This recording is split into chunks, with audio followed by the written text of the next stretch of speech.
Estamos de regreso en Arica Informa. Está con nosotros el diputado Enrique Di Flores. ¿Cómo está, diputado? Gusto de saludarlo. Muy buenas noches. Muchas gracias. Está más tranquilo ahora, lo veo así como no tan con tanta actividad como la semana pasada. Estaba ahí, se notaba que tenía una cara como cansada de tantas actividades que tuvo. Oiga, diputado, a propósito de la visita del fin de semana pasada de los parlamentarios del PDG, ¿qué balance se hace después de todas estas actividades que estuvieron? Bueno, ellos quedaron muy contentos y han reconocido y lo han conversado con los otros diputados en Valparaíso de la organización de esta visita, porque en apenas 2 días nos entrevistamos con todas las autoridades que tienen que ver directa o indirectamente con el enfrentamiento a la delincuencia, al crimen organizado, a la inmigración ilegal. Entonces, los insumos que ellos se llevan, porque tuvimos conversaciones con las principales jefaturas, te puedo mencionar al general a cargo de Carabineros en la región de Arica Parinacota, el prefecto director de la PDI, el nuevo director regional de la PDI, el presidente de la Corte de Apelaciones, el director de Gendarmería en la región. Visitamos el complejo penitenciario de Hacha, fuimos al complejo fronterizo de Chacayuta, fuimos con el capitán Peters, gobernador marítimo, a recorrer la costa, incluso también en la patrullera, porque sabemos que por esa vía también ingresan muchos migrantes. Nos entrevistamos con el fiscal regional, etcétera. Visitamos también Cerro Chuño, que es un territorio que es conocido a nivel nacional, ¿no es cierto?, que es donde se asentó hace no mucho tiempo bandas reconocidas y que nos motiva también a hacer un llamado al presidente de la República. Él tiene que hacerse presente en el territorio. O sea, aquí las reuniones las podemos tener en las oficinas, las podemos tener en Santiago, en las oficinas regionales, pero hay que estar en el territorio, porque hay que dar una señal, Luis, una señal de que son territorios que no están abandonados por el Estado. Por eso que es importante que la principal autoridad del Estado, quien está al mando, el jefe de Estado, esté presente en el territorio, así como lo hicimos diputados, 4 diputados, incluyendo una mujer diputada. Subimos arriba, recorrimos ese sector, tuvimos una reunión con la Policía de Investigaciones en ese terreno, y eso es importante porque son señales, son símbolos que se recogen en la ciudadanía, de que el Estado no está perdiendo la pelea. Por cierto que esa invitación se la hice hace un tiempo al presidente Boric. Yo me recuerdo bien, en el avión presidencial, cuando veníamos de Santiago a Arica, conversamos un rato con él, y le planteé al presidente, sería muy bueno que usted se hiciera presente, es una muy buena señal. Y él también lo consideró una buena señal, yo se lo debo reconocer. Él tenía la intención de visitar Cerro Chuño, lo conversó con su equipo de seguridad y finalmente le recomendaron no subir. Pero yo creo que se debe reconsiderar eso.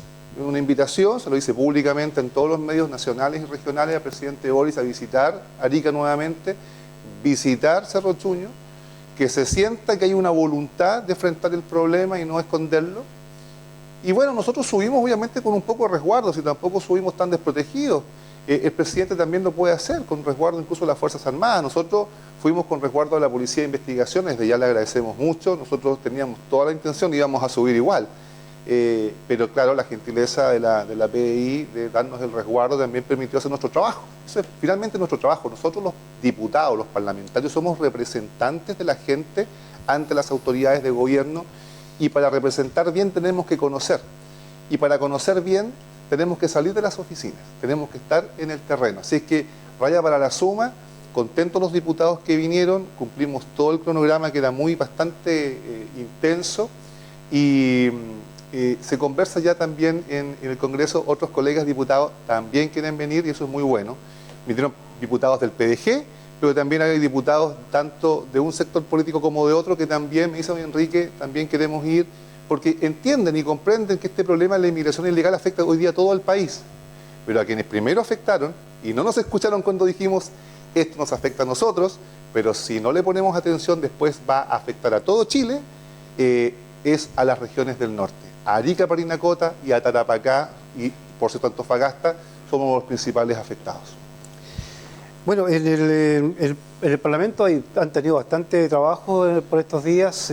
Ya se votó, ¿cierto?, el presupuesto 2023 con algunas abstenciones ahí, que estuvo bastante peleada, me parece, ahí estuve escuchando incluso ahí al presidente de la Cámara de Diputados, ahí poniendo un poco de orden.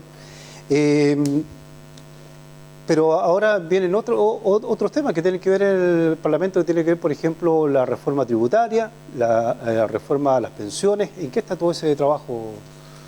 Mira, hay harto trabajo, la verdad. Yo acá debo ser sincero, nos amanecimos 2 días, no solamente el día que estuvimos todos los diputados en la Cámara, porque el día anterior también en la noche nos amanecimos para poder estudiar el tema.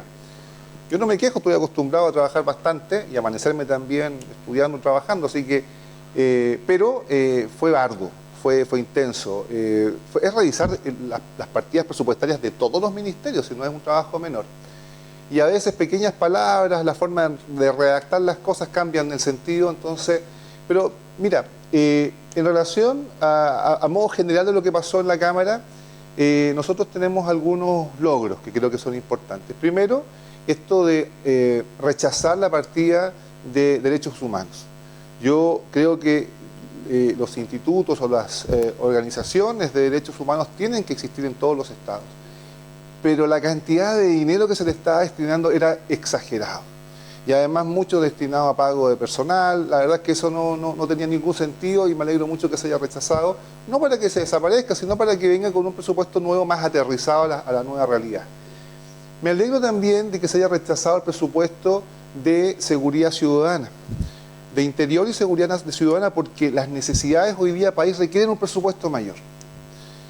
Me da un poco de tristeza el que el Estado y el gobierno, que es el que presenta finalmente el presupuesto, no comprenda que disminuir los recursos a salud primaria, a la atención primaria de salud, donde se atienden las personas con enfermedades crónicas, donde se hacen las primeras pesquisas de eventuales tumores, cáncer, haya disminuido y el per cápita finalmente ofrecido esté incluso por debajo de la inflación. Creo que eso es no comprender cómo se maneja la salud. Hay un tema técnico, pero al mismo tiempo tengo la esperanza porque este es un primer paso. Entonces, si bien es cierto, se aprobó la partida de salud, hubieron muchos votos, en donde también se incluyeron los diputados de la bancada PDG e Independiente, que lo votamos en contra, lo rechazamos. ¿Para qué? Para hacer un llamado de atención ahora, que en el Senado y también por parte del gobierno esto se revierta y finalmente el per cápita aumente. ¿Por qué? Porque a través del per cápita es que los consultorios se financian. Entonces un consultorio mal financiado va a hacer mal su trabajo. Y además le pedimos al ministro, yo pedí la palabra y hablé directamente con el ministro de Hacienda, le dije, ministro, sinceremos el problema, porque el consultorio recibe el per cápita con los pacientes registrados, pero hay muchos pacientes que los consultorios municipales atienden y no están registrados. Los inmigrantes, recibe, claro. Los inmigrantes, que es una población muy importante. Así que le dije directamente, ministro, mire, ¿sabe que en términos financieros y económicos, cómo los ministros de Hacienda acostumbran a hablar? Le dije, ministro, con mucho respeto, pero ahorrar en salud primaria es el peor negocio que puede hacer un Estado. Así que eso fue las materias. Ahora, como tú dices, vienen nuevos desafíos. La reforma previsional, que yo creo que hay que hacer todos los esfuerzos, hay que ser muy generosos políticamente para que este gobierno finalmente lleve adelante una reforma previsional, que ya se han intentado en otros gobiernos y que por distintas razones no se ha llegado a buen término. Hoy día, esta oposición, que yo me denomino oposición constructiva, tenemos que hacer todo el esfuerzo para que las personas finalmente tengan una jubilación digna. Y finalmente, otro de los grandes desafíos antes de final de año es la ley de presupuesto, y que también tenemos que hacer los esfuerzos para que todos los sectores comprendamos que es necesario que el Estado tenga más recursos. Lo importante, Luis, en la ley de presupuesto es que la gente comprenda que a veces no se tiene más recursos cobrando más impuestos, que a veces cobrar más impuestos genera un efecto totalmente contrario. Porque acá lo que importa y lo que produce generalmente aportes para el Estado es el aumento de productividad. Entonces, si usted tiene un Estado que empieza a ahogar toda la iniciativa privada con muchos impuestos, finalmente lo que usted tiene es una baja de productividad y consecuentemente menos recursos para todas las políticas sociales que se necesitan. Bien, pues diputado, vamos a estar atentos a lo que pasa por estos días, ¿cierto?